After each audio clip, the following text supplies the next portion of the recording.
England cruised to a first Test win by 8 wickets over New Zealand in Christchurch. Welcome back to the final episode of Ask the Cricketer from the first Test. We're joined again by Cam from Christchurch. How are you? Very well. A pretty easy, cruisy day today for everyone involved. England just dominant in the end. I always get annoyed when other teams give England this opportunity to just kind of take the mick, and that's exactly what kind of England did at the end of their chase. Ben Duckett scooping Southey in the opening overs of the innings. Jacob Bethell like a 37 ball 50. He's the best player in the world. What can I say? It was. It did. It looked like it was. It was a little bit twitchy to start. That partnership started to build for New Zealand, but very quickly it all seemed to fall apart. And then, yeah, as you say, as soon as England get one of those chases, they're the best in the world at turning those chases into just nothing. They should be Yeah. really different. Well, I mean, they had to chase 100 today, so they're always going to get there. It's just they don't do it. They don't do it as disrespectfully as anyone else, I feel. Or maybe that's just a case of having seen them more than other teams. There's no interest in kind of getting there in 23 overs. It's we're going to do this now. We're just going to try and score these runs as quickly as possible.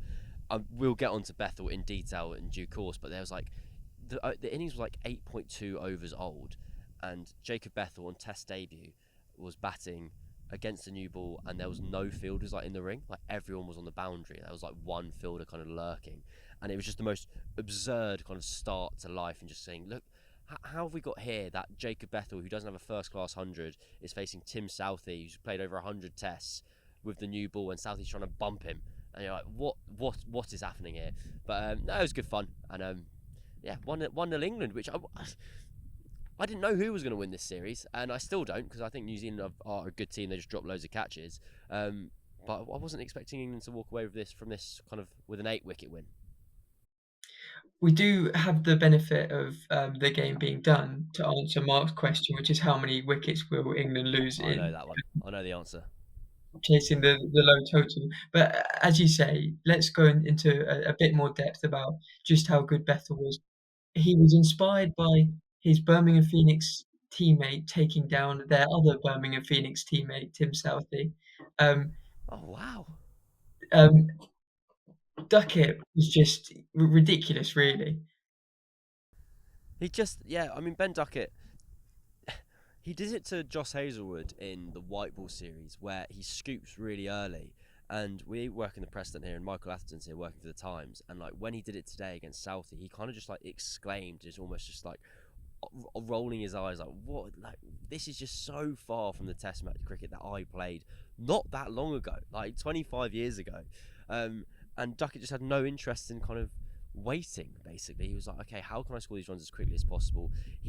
His reasoning is that I know where they're going to bowl. I want to disrupt their length, so I'm going to scoop, and that's going to have to force them to make a change. Sure, great, amazing.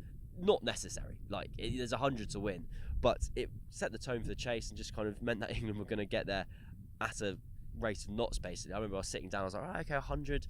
So what they'll chase that in, I don't know, maybe like 18 overs, 20, okay, maybe 25. And then he did that. I was like, okay, no, they're getting there right now, and they're doing it as quickly as possible. And yeah, it meant him and Jacob Bethell were just going kind of toe to toe. And do Jacob Bethell now? We talk about Jacob Bethell now, or are we saving Uh, it? I Let's do think it. it's the perfect place to just to move on to him.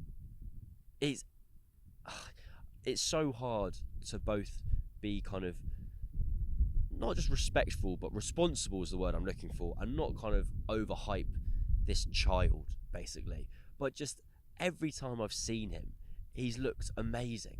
And even when he got out for 10 in the first innings, just the shapes look great. He's got the kind of shorts, he's fields in long sleeves, he's bats in short sleeves. He's got his big wristband, he's got his zinc paint across his face. And even when he nicked off, you're like, that looks brilliant. That looks like a kind of excellent player being beaten. And he comes out today and he just takes the mickey. Like, he's faced with Nathan Smith, who's also on debut, and he takes him for 4 boundaries across the over, playing what is my favourite shot in cricket, the straight pull, which is just so disrespectful that you're so early on the ball, you're able to pull it, a short delivery, back straight past the bowler. And he just looked so at ease with the whole thing. I think I said a couple of days ago that he didn't look out of his depth in Test cricket, he just looked out of place, and that maybe he is still kind of better suited to being lower down the order, where and have the benefits that Ollie Pope's having now, where he's like the ball's moving around a bit less. I don't know. I genuinely I don't is I wonder if I've changed my opinion in the space of 2 days on the off the basis of him facing 37 balls and whacking them all. That shouldn't be the foundation for making those types of decisions, but he just seems to be such a kind of complete and technically and aesthetically kind of perfect player at the moment. And it would be really interesting to see how England go about the next test, whether they change the makeup of their side. Does Ollie Robinson come in? Do you drop Jacob Bethell, or do you go, mate, keep going, keep playing? It's really interesting you mentioned Nathan Smith there. He obviously got him out in the first innings. The fun thing that I found out when I was doing a piece on Nathan Smith earlier this week is that Worcestershire, who speaks so highly of Nathan Smith during his 7-match county championship stint with them last year, so highly. The thing they also mention is about this three-faceted cricketer, and on debut he ran out Jacob Bethell in Warwickshire versus Worcestershire, and that was a Okay. moment where Alan Richardson, the head coach, sort of knew how good he was. Nathan, this Okay. is talking about Nathan Smith. So really funny that it ended up being his first Test wicket. Jacob Bethell got his own back today by smashing him everywhere. You Did did indeed. mention the selection thing there. Might they just go with the same team? We're going to mention Stokes a bit more, but might a Stokes injury change that a little bit? I think you got it right first time. I think they'll go with the same team. We've seen that in the past where when England won in Rawalpindi, and they went and they had Ollie Pope with the gloves again. It always kind of seems to centre around when Ollie Pope's keeping, and Ben Folkes was then fit for the second test in Malta, and they went, nah, we're okay. Like we'll just let Pope keep on keeping. And they brought Mark Wood in on that occasion. We got a message from England basically saying like Stokes has a bit of a sore back, but like he's all right. Basically, we're not too concerned. So I would absolutely expect England to go unchanged. It would feel very out of kilter with how they've gone about their cricket and their man management of the last 2 and a bit years to leave Bethel out. Um, how you leave a player out who's just shown that much promise in the middle. I don't think that happens, and I also don't think that unless Ollie Pope goes, unless Ollie Pope's like, I can see a problem forming here because I want to bat three and this kid looks like he can do it as well. Unless he says I want to go back to three and I'll keep, then I think they'll just keep the same balance. And why wouldn't they? Like there is no change they need to make. It's not a particularly fast turnaround. Brydon Carse has been amazing. Gus Atkinson has shown that he can play consecutive matches now. Chris Woakes got a couple of important wickets at the back end. Like England, everything's come up roses for England here. They're just going to walk away from this and think like, what a perfect game for us. Like they got very fortunate with the drop catches, but they'll stay the same. You did mention Stokes, what he said. He said in his post-match that he was okay. He hurt his back diving. He hadn't really had that much batting and bowling. From experience, I don't know how you feel about this. I've always felt that scoring runs hurts more than bowling Yeah. the next day. I, honestly, I want to know how big this sample size is. This is brilliant. I've not scored runs in a very long time, unfortunately. I've bowled 10 overs of gentle off spin, and that's obviously incredibly tiring. But I don't know. I want to hear where are these runs for? How many runs are we talking?